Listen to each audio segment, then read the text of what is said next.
Welcome to this week's edition of Confessions of a Fitness Professional. I'm your Fit Pro, Andra Anderson, and 'tis the season. I want to dive into something that is just on my mind during the holiday season that starts with Thanksgiving. So now that the time that I'm thinking about this and filming this, we are deep into the holiday season. Thanksgiving has just passed, Black Friday has passed, and Small Business Saturday has passed. And I want to talk about that. So this week's confession is dialing into the uncomfortable truth about being a small business. Here we go. So let's start with that, with the idea of being a quote small business. I get the sentiment behind it, and truthfully, I don't know, maybe we should even look up what makes it a small business. So let's look up, what is a small business? Let's see. So the Small Business Administration defines a small business as an independently owned and operated firm that meets the following criteria. It's organized for profit, it has a place of business in the US, it operates primarily within the US, it's not dominant in its field on a national basis, and it conforms with specific industry criteria defined by the SBA. Okay, so it doesn't say anything about employment size or income, but it's a for-profit, it's based in the US, and it is not dominant in its field on a national basis. Okay, by those terms, technically, yes, we are a small business.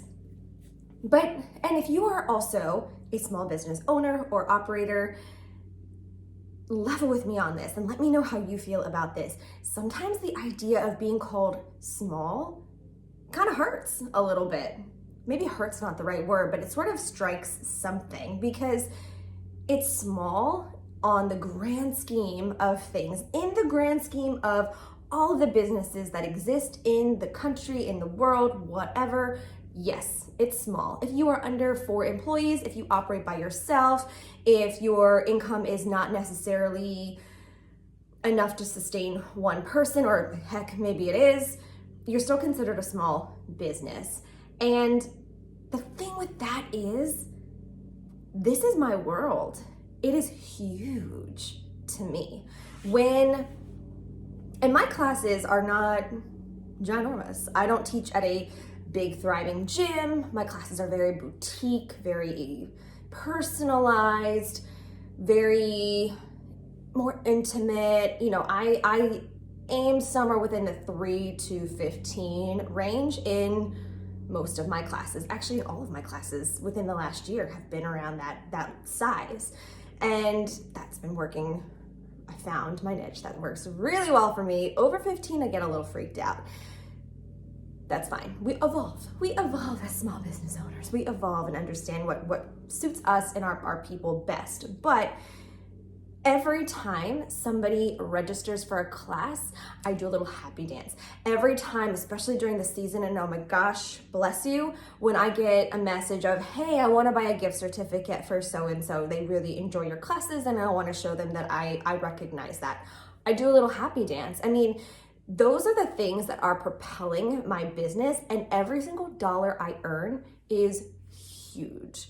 So yes, maybe it's categorized as a small business, but it is everything to us small business owners. And again, if you are a small business owner, let me know how you feel about that, because I imagine you probably also feel like your business is huge. It's everything to you, but I get it. In the grand scheme of all the businesses out there, it is not earning a lot of revenue. I don't employ anybody. It's just me and my husband who works for free. Yeah, it's not untrue. Not untrue.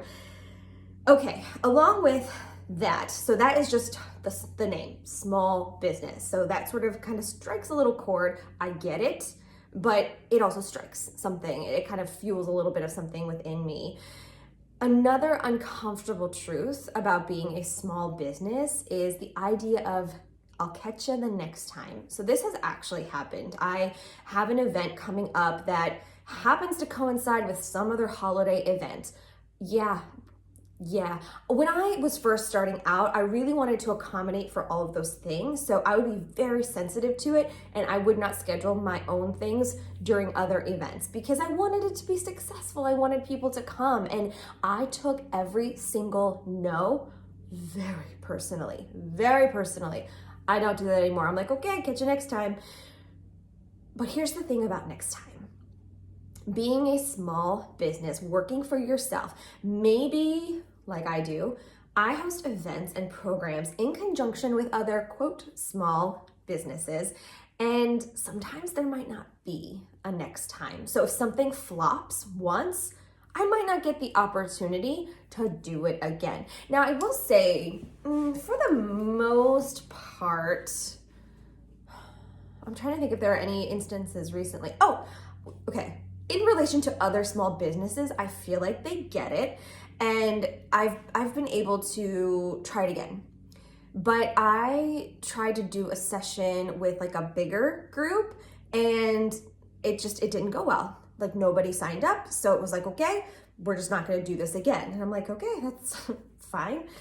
But being told by fitness people now, and again, I don't get defensive about it like I used to, but it makes me think about the next time. So again, I have an event coming up and somebody said, oh, I can't make this one, but I'll catch you the next time. And I'm like, how are you certain there will be a next time? You know, if this event doesn't go well, there might not be an opportunity for a next time. And that's not something stressful that I want to push onto my clients or potential clients. But just remember, when you are supporting an individual, an independent person, somebody who works for themselves or has a very small boutique kind of business, your presence is worth so much, and your referrals are worth so much. And your sharing of the post, of the event, of the business, tell your friends, write a review. That's gold in small business area. That's just gold. Everything that I do, I mean, I post on social and I create content and all of those things, but the biggest way that I get new clients is through you, by word of mouth from my current clients. That's how I keep going. So the whole idea of there might be catch you next time, there may or may not be a next time. And that's an uncomfortable thing that if you decide you want to start a business, own a business, go into being a fitness professional, that's something you have to sit with and be okay with. Sometimes it'll be a flop. Sometimes it'll be a restructure, and sometimes it's a total win. And there are no guarantees with that. So I do have some recurring events that I do every single year that go really well. But they weren't always like that. I had to figure things out before I figured out, okay, I shouldn't offer 3 of those, I should offer 1 of those. I shouldn't offer 2 of those every month, it should be 1 a month. And that allows it to be more successful. I found that by having multiple events and stretching it out, it really diluted what I was doing at every single event. For example, I was teaching a monthly class at a coffee shop, and there are a few months that I tried to do it 2 or 3 times during the month, and I didn't have as many people. But if I did it 1 time a month, it would fill up. It was totally full. I'd have people messaging me the morning of or the night before, like, hey, there are no spots left, can I come? And I'm like, whoa, aren't we popular? Popular, we're gonna be popular. Sorry, I haven't even seen that movie. Everybody's talking about that song. So I found that doing it once a month created a different kind of interest and demand for it. And those are just those little things that you have to figure out. Those are the uncomfortable pieces of owning a business, owning a small business that you have to kind of sit with and be okay with. Okay, so we have to be, we're okay with being called small, okay with knowing that there might not be a next time. And here's another uncomfortable truth. You're probably gonna spend a lot of money before you make money. And that continues to be true. Fitness has been, at first it started off as a genuine side hustle to pay bills when I first started teaching 16 years ago, because I had a job that paid absolutely nothing. But over time, it sort of became like a hobby it became an additional source of revenue. But really lately, it's become almost every dollar that I get, I turn around and invest back into the business, equipment, training, something for people. And this year, most of it has been equipment. I bought a lot of stuff. Or getting new gadgets for virtual classes, which have really come and gone. I feel like that's something that I'm working out right now. The virtual scene is really lowering right now. Whereas, 2020, that was everything. 2020 and 2021, I pumped out a ton of virtual content, and now it ebbs and flows. So that's something that's an uncomfortable truth of being a small business owner is the cost. You might have a lot up front. You might have to kind of weigh pros and cons or weigh options like, okay, I can host a class, but I only have enough equipment for 10 people, so I have to cap it at 10, and that's how much I can earn. So maybe you increase the amount of money that people have to pay to access that class. And that's another piece that becomes very uncomfortable is what do you charge? And if you're starting out and it's all by people that you know, friends, family, getting comfortable with charging people for what you're offering. I will admit over time, it becomes much easier to charge what you're worth, and you kind of figure out what works best in your area through trial and error. But again, it's painful. It's painful to get there. Another uncomfortable truth about being small, like I mentioned earlier, I have free labor in my husband when I need things for class, or he has done my entire virtual setup, is the support, the lack of support. I have seen, and I am so envious of this, in the fitness community, there are areas with other small businesses or independent instructors where they get together a lot. And I did this a lot at the beginning of my fitness professional career. There were like 8 or 9 of us that taught the same format in town. So we would get together for events and stuff all the time. But over time, that really dissipated. People moved, people stopped. I don't even know if anybody is teaching that format locally anymore from that original group. I kind of don't think so. So, I mean, it was a long time ago. It was 15 years ago that this was happening. So things change, and that's okay. But I'm totally envious of those instructors that have like a big group of other fitness professionals they can lean on. They kind of have the same vibe and values, so they can sort of tag team a class or host an event together and sort of share the cost and share the work.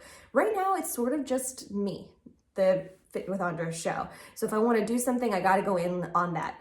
I will couple with other businesses, and sometimes that can be helpful, but I'm still the one teaching the class and bearing most of the load of it, which is not a bad thing. So that makes me way more selective in kind of what I'll do and where I'll go and what I'm okay with spending my time on. So you sort of figure that out, I think, as you go along. But just knowing that if you're going to do something, it's probably you at the end of the day that's going to care about it, that's going to set up for it, that's going to promote it, and that sort of thing. So just being okay with that, sitting with that, being uncomfortable, of having a little support. And again, I have seen areas where instructors really band together, and that's cool. Oh my gosh. And there are some instructors I've seen, on social media and stuff, whose like family members get in on it. So like their mom comes and is the person that collects money or collects payment at the beginning of the class, or, mom is in the front row, or I don't know. It's kind of neat to see that. That's something I don't have, and I'm very much alone in what I do. But that's why it matters all the more when clients, if you're my client, thank you, post, share, bring a friend, tell all the people about it, schedule something with their company so that I can do a corporate class. Oh my gosh, that is like, for 2025, that is high on my priority list, is corporate classes. Like that is where I make the most money, I get the most bang for my buck, I can meet new clients. It's just a better situation for everybody. So this is a pitch, if you oversee a company or a group that wants to do some kind of team building, it could be yoga, meditation, bar, Pilates, an aerobics class, stretching. I've literally done I've done it all. I can accommodate just about anything. I've taught just about every format and make it great for the individuals that you want to benefit from the class. So this time of year, I get a lot of requests for meditation and yoga, but I just did like a cardio bar, which was so much fun. That was international, which was very cool. So it really, I'll work with you. I'll work with you, and it's so fun. I also did a lot of fitness events for like major life events this year. So like bachelorette parties, the day, like wedding morning workouts. Oh my gosh, those are my favorite because there's just so much joy and love, and it's a chance for you to be with all the people that are coming to see you in a kind of level playing field, and just so much fun. So that is on my list for 2025. But just knowing that there may not be a ton of support, and you have to be okay with that, or figure out how to build a support system. And that might be where you put your energy for your business. And you might not see revenue for a little bit, but you'll build a team, and that might be the best thing for you.